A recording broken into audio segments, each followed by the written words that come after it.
Now, up next on the program, we have our executive panel, which is Bridging Capital Markets and Redesigning the Role of CDSs in the Digital Era. So first up, I would like to invite our moderator for this panel, Abdulla Abdın, President of AMEDA, Vice Chairman of WFC, COO Bahrain Clear.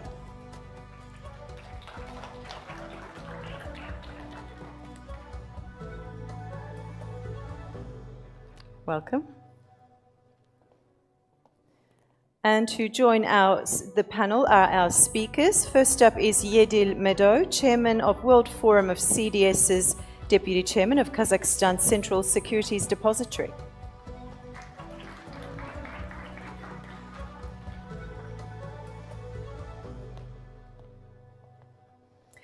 Our next speaker is Tarawneh. She's the Chief Executive Officer, Security Depository Center, Jordan.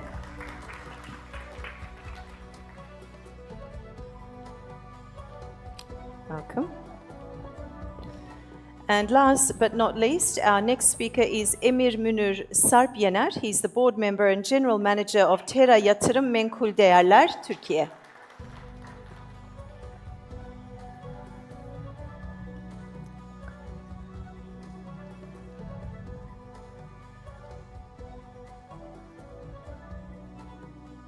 So please enjoy our panel discussion, and I'll be with you again. Are we missing someone?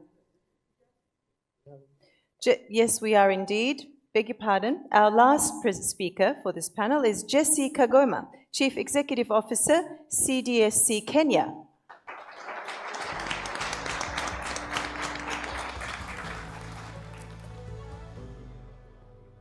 Welcome. So enjoy the discussion, and I'll be with you once that comes to an end. Thank you.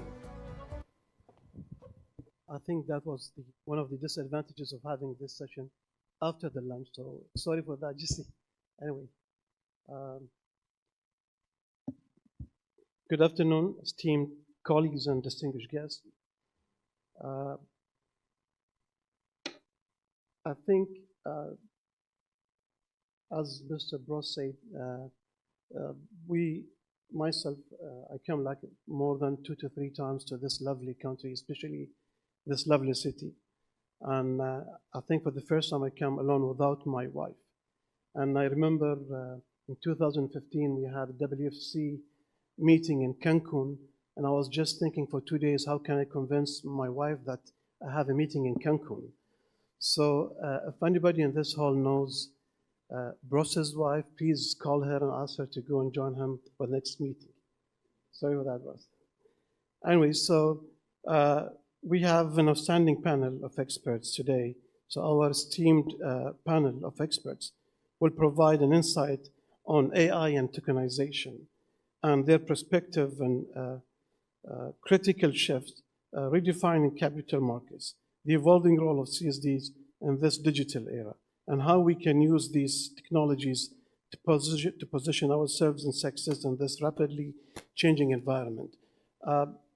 Usually I sit in this part of the seats, and for the first time I do this being as a moderator.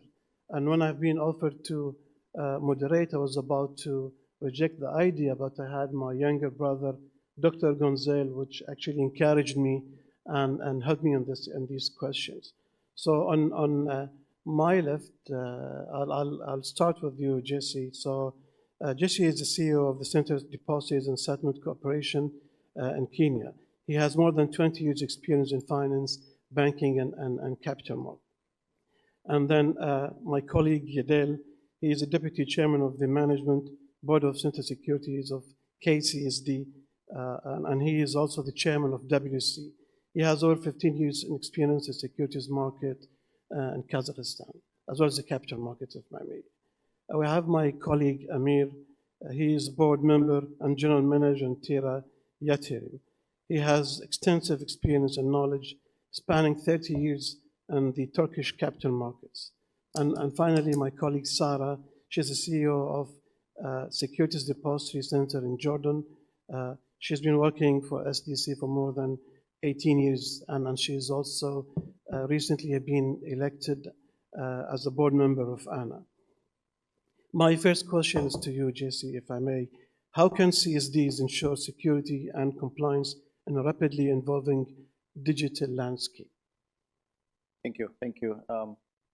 I think for the purpose of the security of CSD, we have to understand a CSD, what we actually sell to our customers is a trust and confidentiality, making sure that the digital assets move from the seller to the buyer, and the settlement obligations are settled from between the two parties. So in actual sense, we have to make sure that the security of the movement of the digital asset is key. Cybersecurity is an issue when digital assets are involved, and that's why we have to have a way of making sure that the movement of those securities is secure.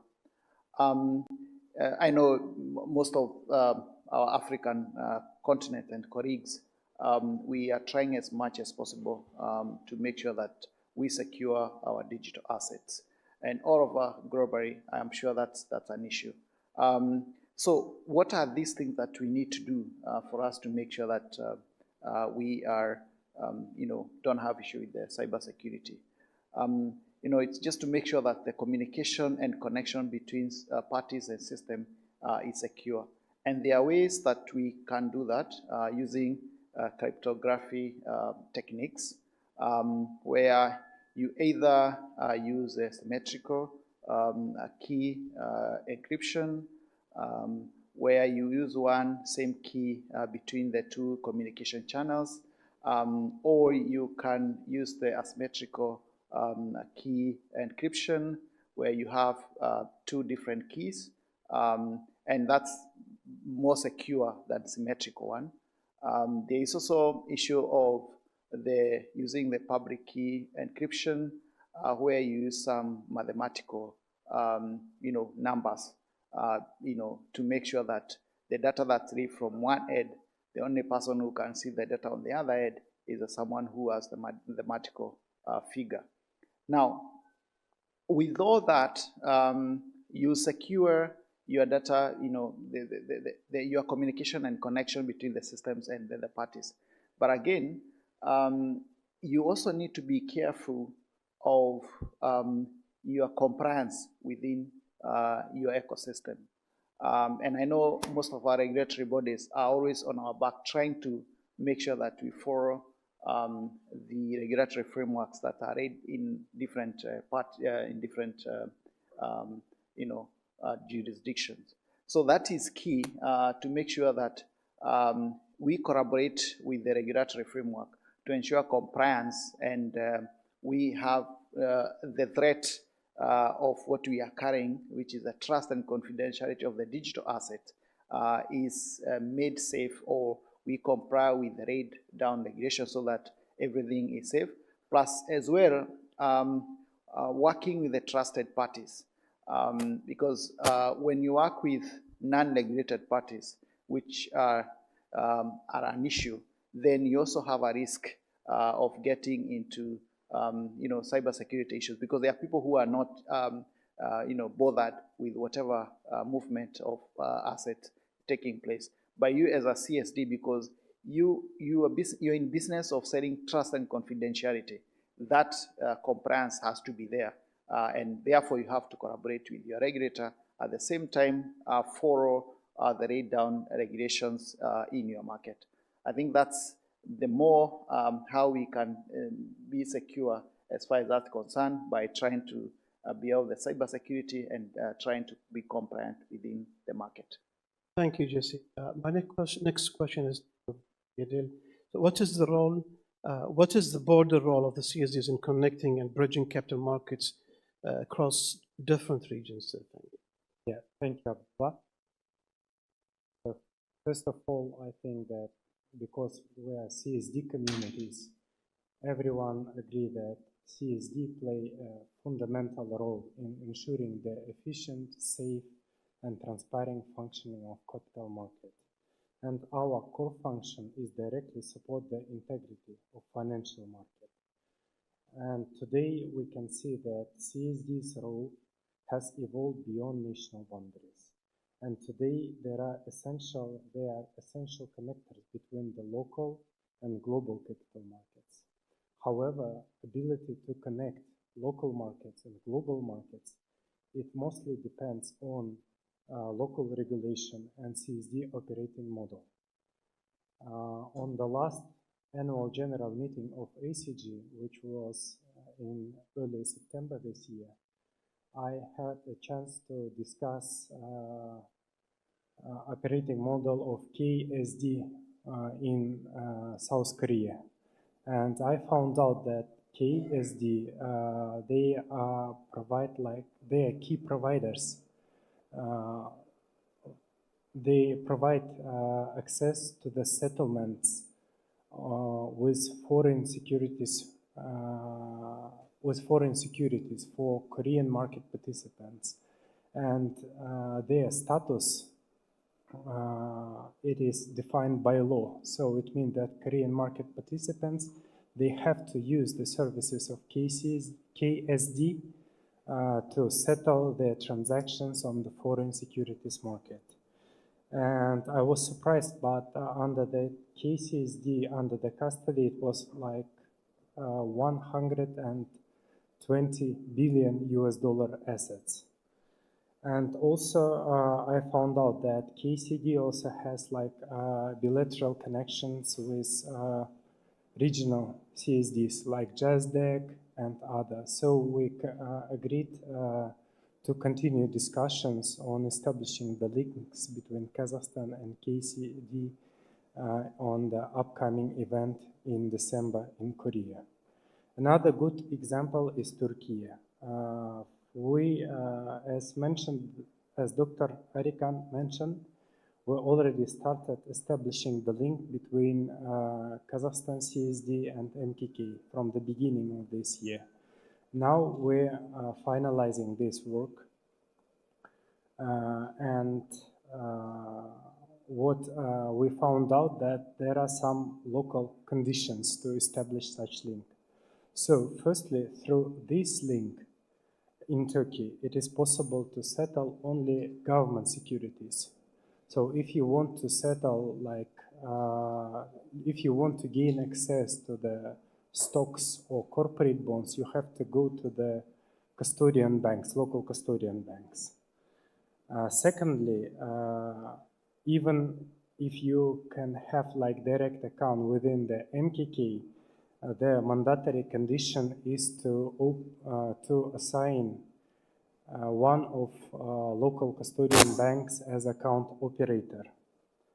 And third, the final decision on opening accounts within MKK should be approved by Capital Market Board of Turkey. So the decision taking on a very high level to give access to the foreign CSD in Turkey. However, at the same time, India, for example, has a completely different operating model. I think mostly it's because they don't recognize omnibus accounts. So it means that foreign CSDs, they cannot open direct accounts within the Indian CSDs.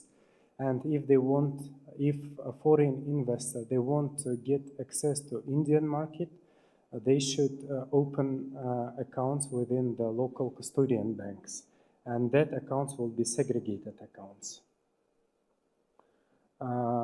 Usually openness of CSD and ability of connect local and global securities market, it depends on recognition of nominal holding concept, or is it possible to open omnibus account within the CSD, or it is not possible. Another important condition is control of capital flows. If there are some controls for foreign investors, and for CSDs, it is difficult to establish such bilateral link. Also, there are some other different conditions. The first one is a settlement cycle, the second is reliable settlement infrastructure, and last but not least is simple tax administration. By standardizing practices and building interoperable systems, CSDs facilitate cross-border investments and make it easier for capital to flow across the different regions. And this connectivity, it enables issuer to tap into broader investor base and allows investor access to diverse markets, enhancing liquidity and market depth. Looking ahead, CSDs will continue to act as a bridge integrating emerging markets with established financial centers and enabling more seamless capital flows across the borders, which is crucial for supporting regional economic development. Thank you. I think most of region and international issuers have seen the concentration on conventional assets.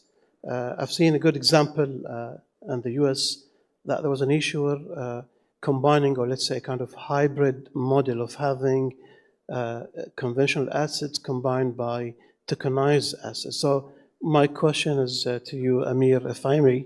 So how can tokenization reshape the role of CSDs in capital markets? Thank you, Abdullah. I think tokenization has the potential to significantly reshape the role of CDs in capital markets in several different ways. First of all, I believe it will enhance efficiency, and this will be through automation and real-time settlement. If we talk about automation, tokenization can streamline process through smart contracts, reducing the need for manual intervention. And if we talk about real-time settlements with tokenized assets, settlement times can be drastically shortened, allowing for near instantaneous transactions. It will also broaden the market access. This will be through fractional ownership and increasing global participation. If we talk about fractional ownership, tokenization allows for division of assets into smaller units, enabling more investors to participate in markets that were previously inaccessible. And if we talk about global participation, tokenized assets can be traded across borders, attracting a more diverse investor base. And this could be done 7/24. Tokenization, I believe, will also increase transparency. This will be through the use of blockchain technology, and as blockchain technology enhances transparency by providing a tamper-proof ledger of all transactions, auditing or traceability of assets will become a lot more easier, and this will help in terms of compliance and regulatory reporting. There will be new financial products. Tokenization will enable development of new innovative financial products such as tokenized funds or derivatives, expanding the offerings available in capital markets. Tokenization will also enhance risk management by providing better data analytics and insight into asset performance. But there are also some challenges. As assets become digital tokens, the traditional custodial role of CSDs will have to change. They may need to adapt their services to support digital asset custody, and this will require collaboration with all stakeholders. CSDs might need to integrate with blockchain networks, becoming facilitator for token issuance and trading, rather than just custodians of traditional securities. Tokenization could lead to development of new regulation, requiring CSDs to adapt to maintain compliance. CSDs may find themselves in a position to work closely with regulators to shape the landscape of tokenized markets. Overall, tokenization presents both challenges and opportunities for CSDs. By implementing some changes, CSDs can remain integral to capital markets ecosystem, providing essential services in a rapidly changing landscape. I think this will summarize my words. Thank you. Thank you. I think within the digital era, there are a few challenges or main challenges, such as mitigating risk and also operational efficiency, and just to make sure that it's seamless integration between the conventional and digital. So my question to you, Sarah, is that what are the key challenges and opportunities CSDs face in adapting to the digital era? Well, good evening, everyone. Thank you, Abdullah. And I want to say before I start addressing your question that we're lucky to have you as a moderator. You did mention it's your first time moderating a panel, so lucky us.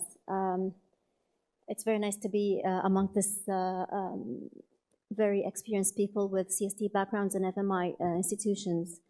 Well, going back to your question now, we all know that CSDs are one of the FMI institutions who started early in time embracing this new digitization, I would say, transformation towards record keeping, electronic record keeping, and towards a more developed or basically transition from this conventional way of holding records to this, what SDCs or CSDs do currently. Now, this would basically impose a lot of pressure on CSDs currently, being also risk entities, risk management entities, to be able to embrace new digital era, new technology, and whilst at the same time maintain the balance of keeping an eye on all risk factors that they operate.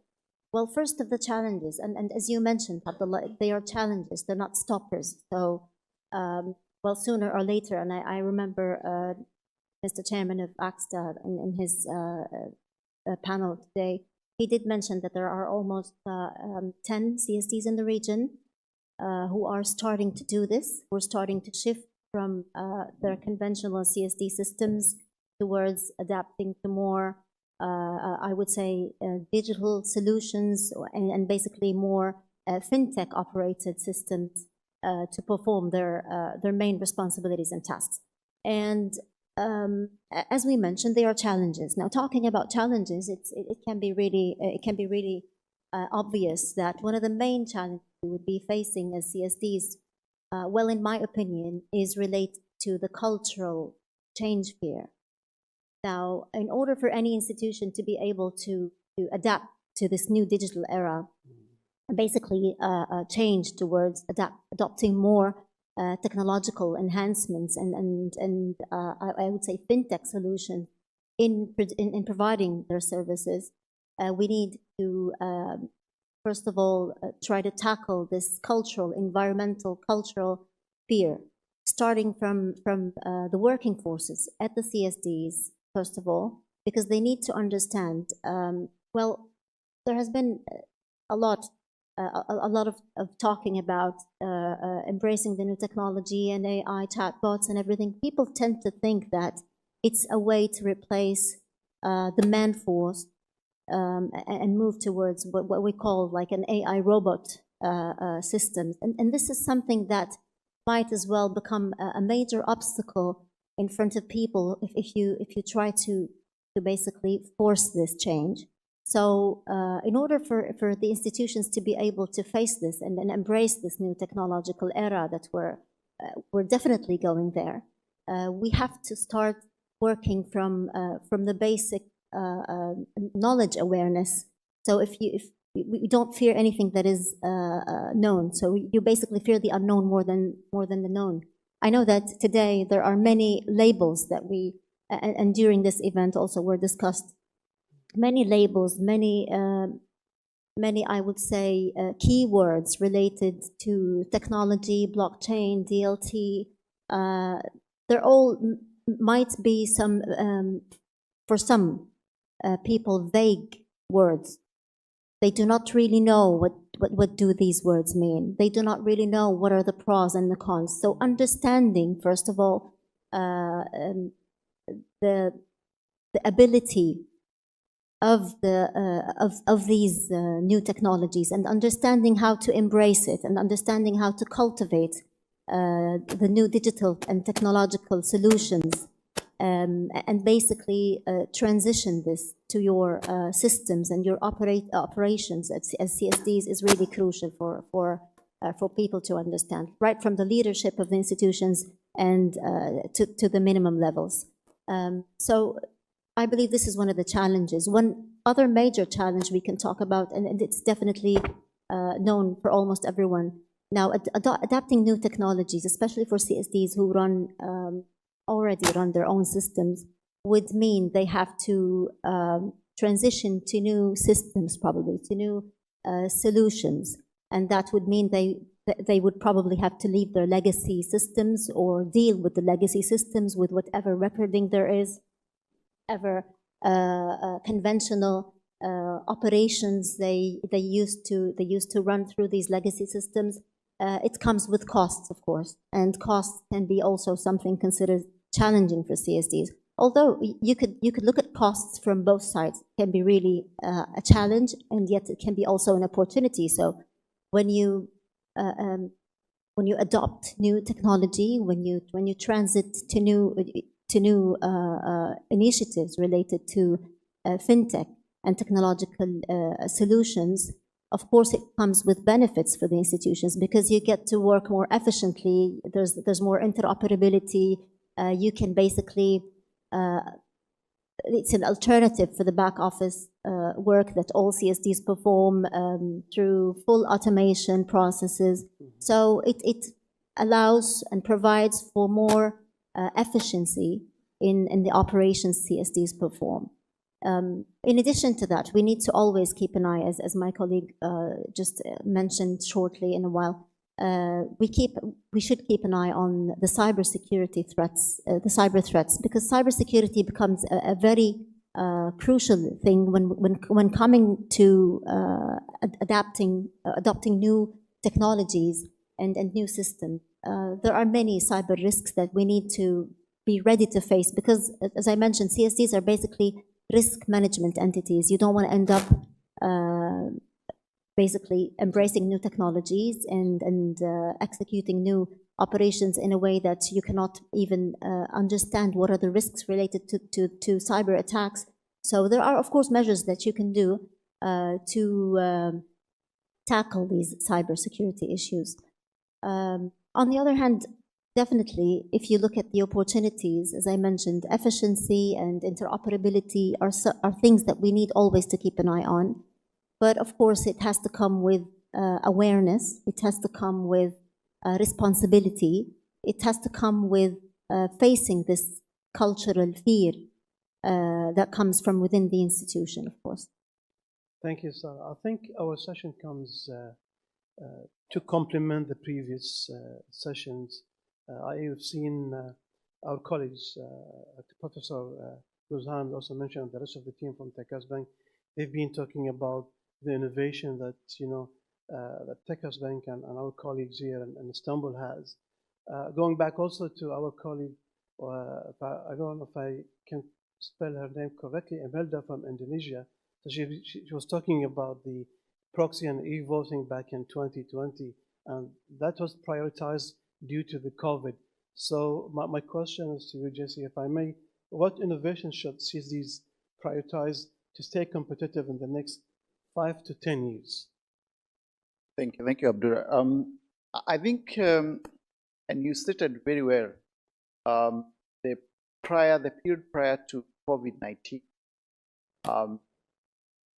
most of the CSD and especially emerging markets were very profitable. Then things happen when the COVID happened. Immediately after that, the supply disruption by the Russia conflict, and the struggle has been there.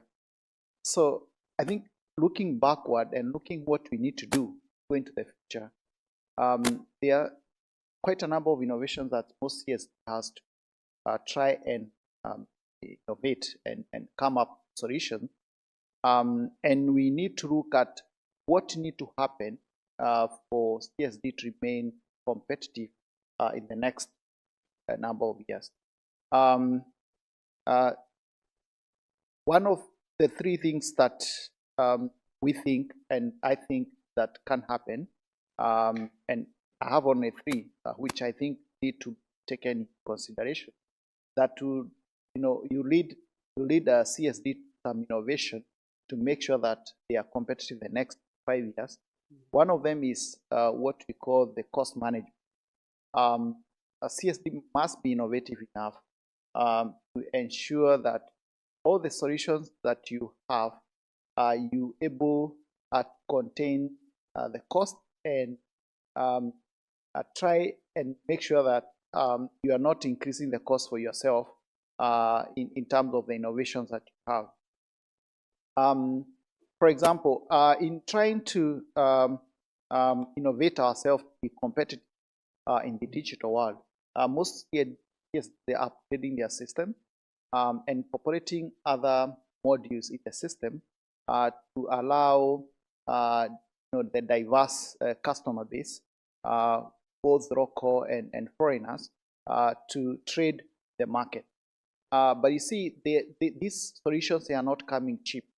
All these innovations, they are not coming cheap. However, CSD need to get a way of trying to make sure that they contain and manage the cost.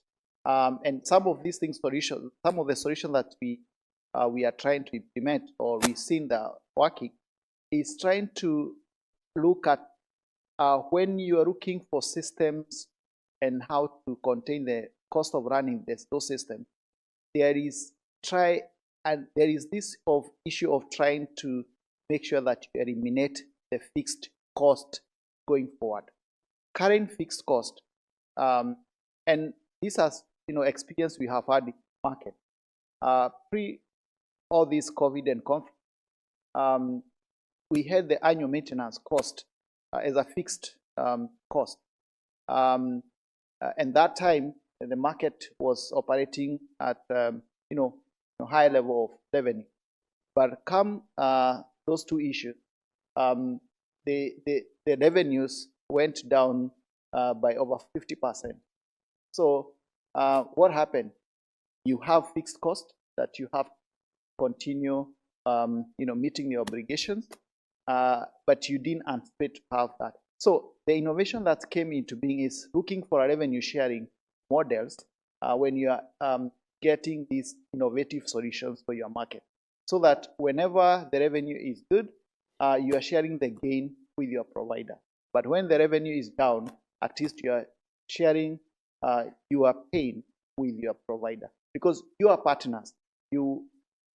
Should not be one party taking all in both cases, but it should be a case of when the markets are good, all of you are happy. When the markets are low, all of you are unhappy.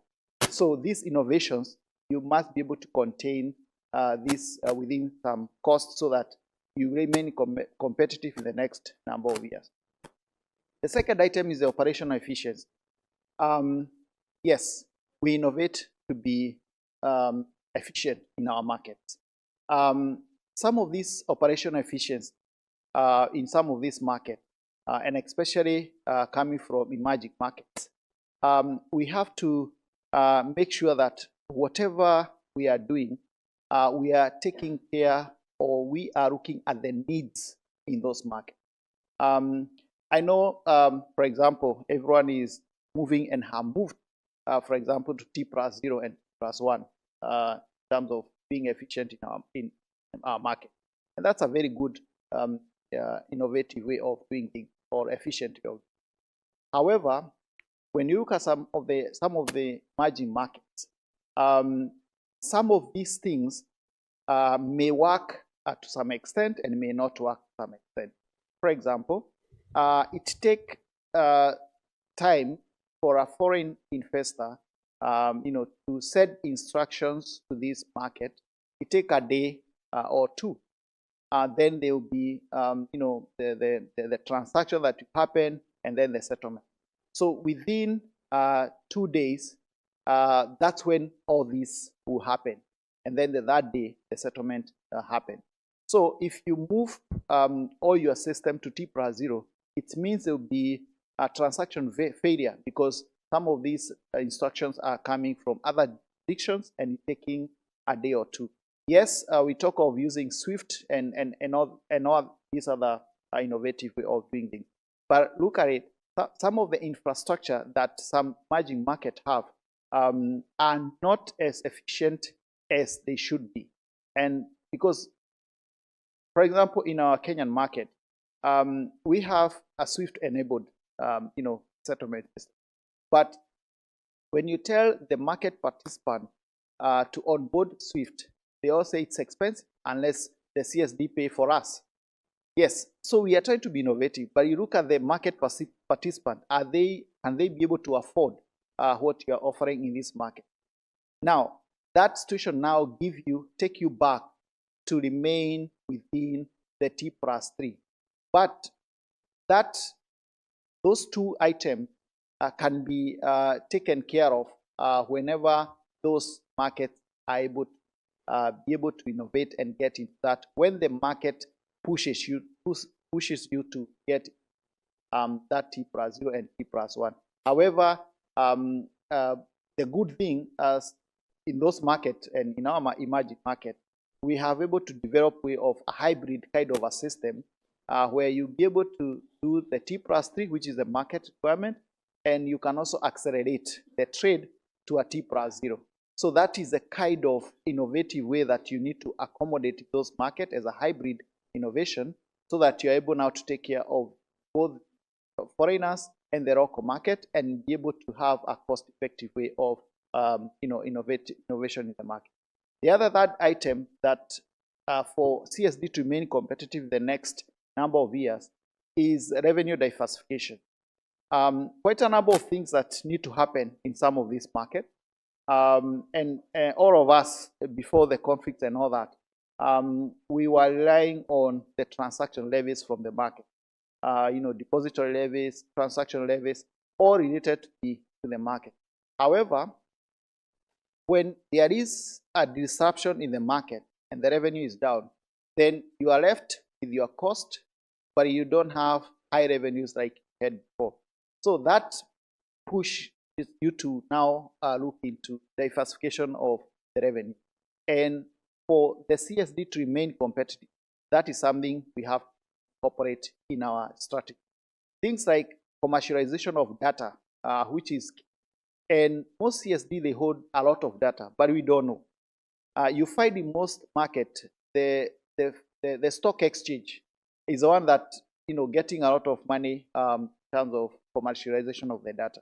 But the CSD are lagging behind in trying to commercialize the data. But that's a very good revenue because most of the data, post-trade data, come from CSD. And most of the investors are waiting for those reports to make their future decision or tomorrow decision on those markets. So those are the kind of innovative way that we need to get into in terms of trying to get more revenue by innovating ways of earning more money from things like data commercialization and other things that you can be able to do to the market, including serving other industries in the market. For example, in our context, we have expanded our mandate to the credit union movement because these are owner-owned financial institutions, but they don't have proper registry. There is no robust way of transfer of shares from member to the other member. So we have tried to develop that for the market. And you find these guys, they didn't know they can be able to transfer their holdings from one person to the other easily because we have, as CSD, we'll be doing this for the capital market, but if we can be able to extend this, our efficiency to other market, then that's more of a diversification and an innovative way of trying to remain competitive for the next number of years. Thank you. Thank you, Jesse. I think today Mr. Bruce gave us a very good example of the efficiency and cost effective by giving the example of the settlement cost 42 years ago in Canada and today. So we're talking about it used to cost more than $1, and today you're talking about a few cents only. And by speaking of the, the cost effective and efficiency, I remember when I first joined the stock exchange, when the contracts were like manual. So the first day they gave me the job description, and I had just one duty to do, is just to stamp the contracts. So I went home, my mom asked me, what do you do? I told her I just stamp contracts. And she said, what does it mean? I don't have no clue at all.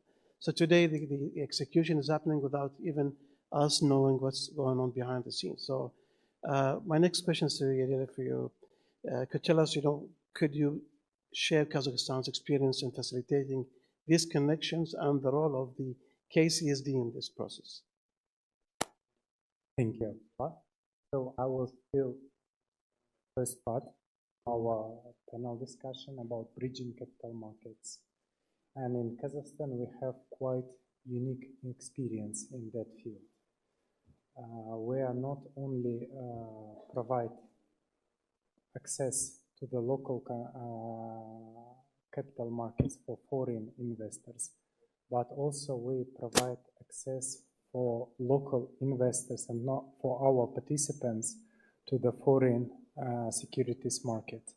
We have accounts within the Euroclear and Clearstream and within the BNY and with several foreign CSDs, mostly in Central Asia region. And through these links, we, as a custodian, we provide access to the foreign securities market. We have around 90 participants, direct participants, and more than 90, yes. And more than 1/3 of them are foreign market institutions. Through us, they gain access, direct access, not only to the local capital market, but we also provide them opportunity to use our links in Euroclear and Clearstream and in BNY and other links to settle their transactions on the foreign markets. There are several reasons why we're doing that, and why I'm telling that we have unique experience. Because I never faced with the experience when CSDs, except ICSDs, provide opportunity for foreign market institutions to settle their transactions on the foreign markets, not in the local CSD market. So the first reason why is Central Asia region. It is not tightly connected with the global capital markets. In the whole region, there is only one global custodian, which is a Citibank, and it is headquarters located in Kazakhstan, in Almaty. In Kazakhstan, we also have like 11 custodian banks, but they are not developed custody service because their core business is banking, and the custody service is something that they receive additionally. So they're not really investing on that area. And in KCSD, from the beginning of 2000s, we started to build our links with the international CSDs. So firstly, we open account within the Clearstream, then Euroclear, then BNY, and we providing access for the local participants which are not satisfied by the service of the local custodian banks to the foreign securities market. And we have quite low commission rates for several reasons. First, we are non-commercial institution, and second, we are the subsidiary of the Central Bank of Kazakhstan. And Central Bank of Kazakhstan is the biggest asset manager who manage like more than 100 US dollars assets of a sovereign oil fund and pension fund and gold currency assets. That is why global custodians and ICSDs, they provide us like a family rate, which is for National Bank Group. So it means that in our region, in Central Asian region, we have the lowest rates for safekeeping and for transactions in comparison with the local custodian banks. Other countries, they also don't have, like in Central Asia, in our region, they also don't have many alternatives how to get a direct access to the settlements on the foreign markets, foreign securities market. That is why they're using our services. We provide our services not only foreign CSDs like CSD from Kyrgyzstan or from Armenia, Okay. But also we provide our services to their market intermediaries. The most important requirement that they need to have a license from their regulator to receive our services.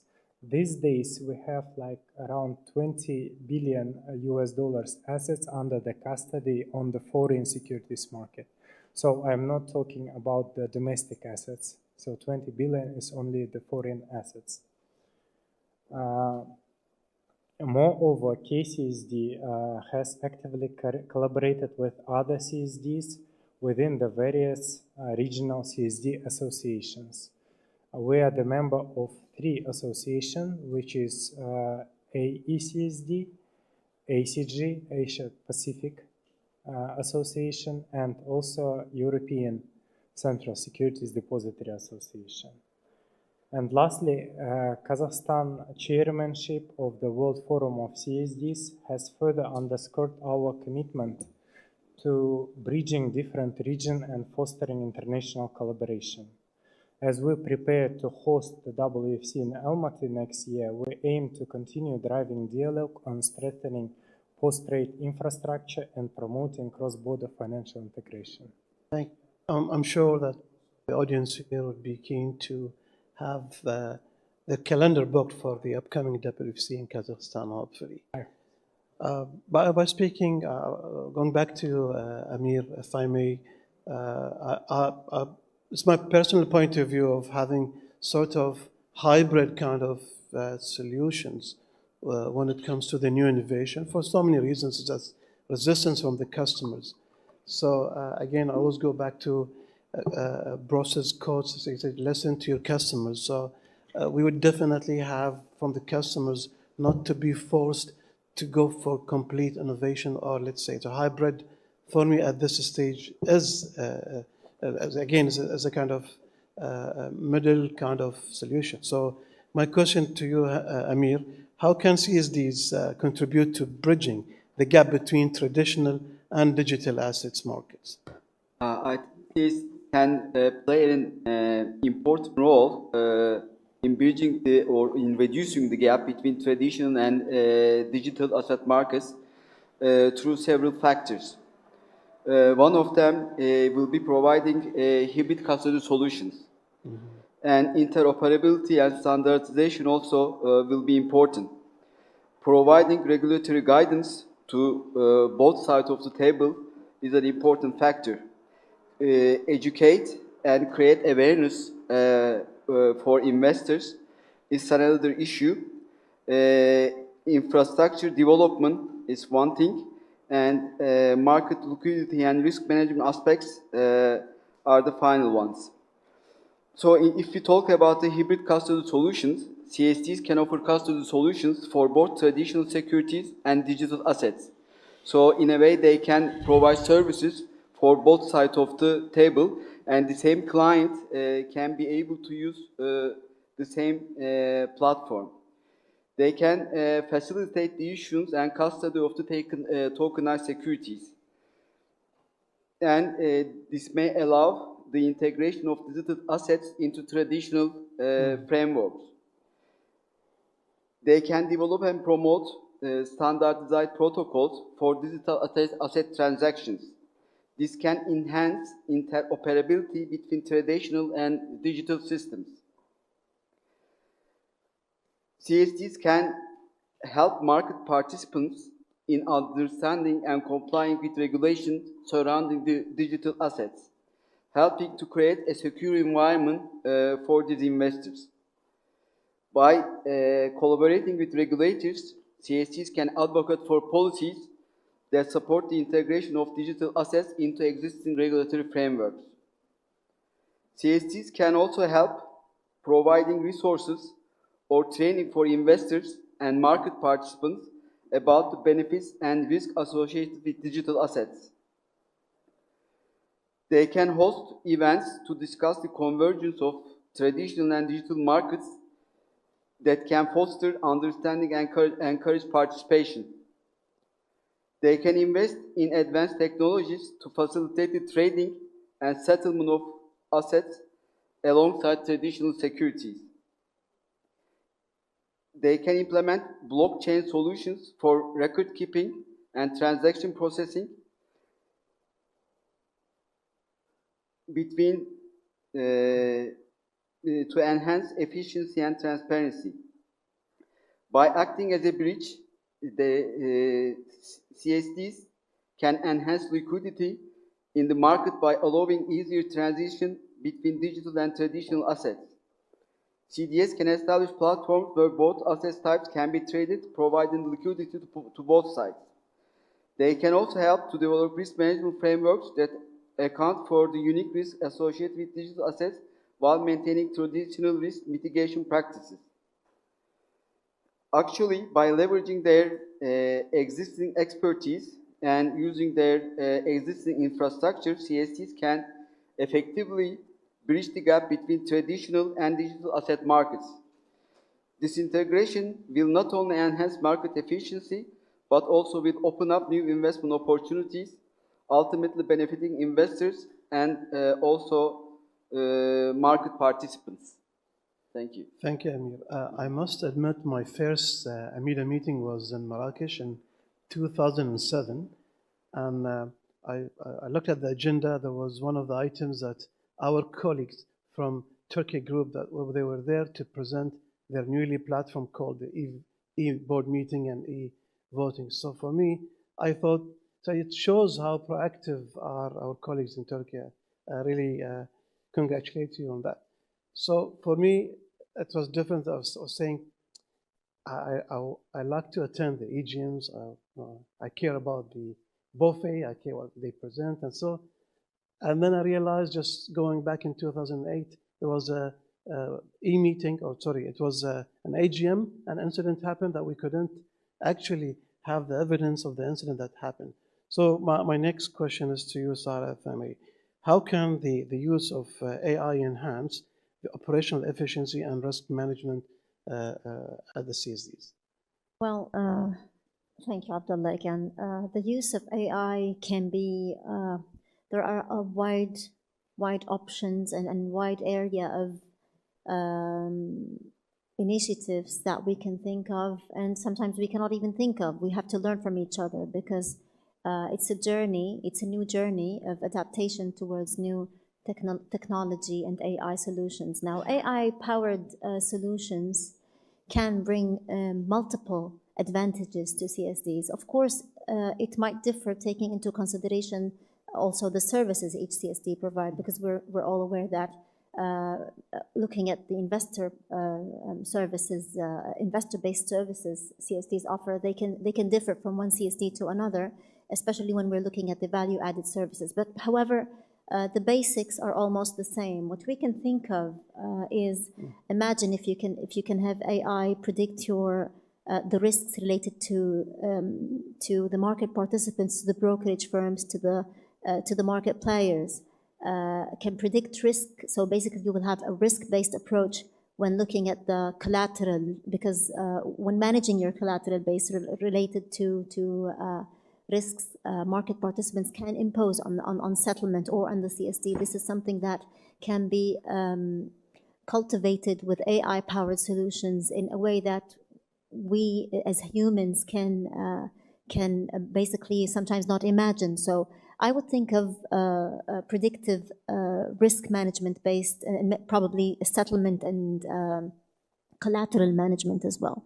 One other aspect we could look at, or we could be looking at, would again be related to data analysis. So CSDs, they hold huge data, And each CSD has its own golden source of data and analysis. So also cultivating AI-powered solutions to basically perform better data analysis would also provide CSDs with enormous opportunities to be able to expand their services, their investor-based services, their market stakeholder services, towards providing data analysis and data, I would say, cultivation. Other aspects related also to AI would be also related to investor services. For example, you could have chatbots, you could have artificial guidance provided for investors to be able to just throw behind that hectic work, that hectic human work related to answering or addressing some investors' queries. Another aspect I would also think of related to AI-powered solutions would definitely be to go in harmonization and in compliance more to international standards, to regulatory, I would say, regulatory regimes or regulatory basically responsibilities, because this is something that CSDs have to keep always abiding by and in compliance with, and up to date with all regulatory compliance with international standards. For example, IOSCO, you have questionnaires, you have rating agencies. So imagine how AI can be cultivated in the use of, basically it could save a lot of time, a lot of energy, a lot of man-force, a lot of also money for CSD institutions. So basically the use of AI can be really wide and numerous, and it's up to us CSDs by practice to be able to explore whatever new opportunities we might have,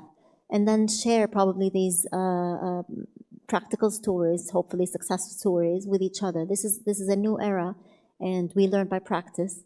And I hope that we can see in the next coming years practice examples of CSDs basically using AI-powered systems or solutions, and monitor how that practice would go, and we can all benefit from this, because this is really can be really advantageous to CSDs. Thank you, sir. By talking about the explore of technology, I also urge everyone who for the first time visit Istanbul, you really need to explore this lovely city. I come at least 2 to 3 times a year. We enjoy everywhere in this lovely city. So you must go and explore Taksim Square. You must go and see Galata Tower, and there are lots of areas that you will really enjoy. Don't forget tomorrow night's Bosphore cruise as well. And don't let Haruna's aggressiveness on traffic, because it's really worth it, even 2 hours to be in the traffic in order to reach to those areas. So I want to thank our esteemed panelists for sharing their valuable perspective, and each of you for your active participation. Let's continue this conversation beyond today, as the future of the CSDs, and indeed the future of capital markets, will be shaped by the actions we take now. Thank you all. So Abdullah,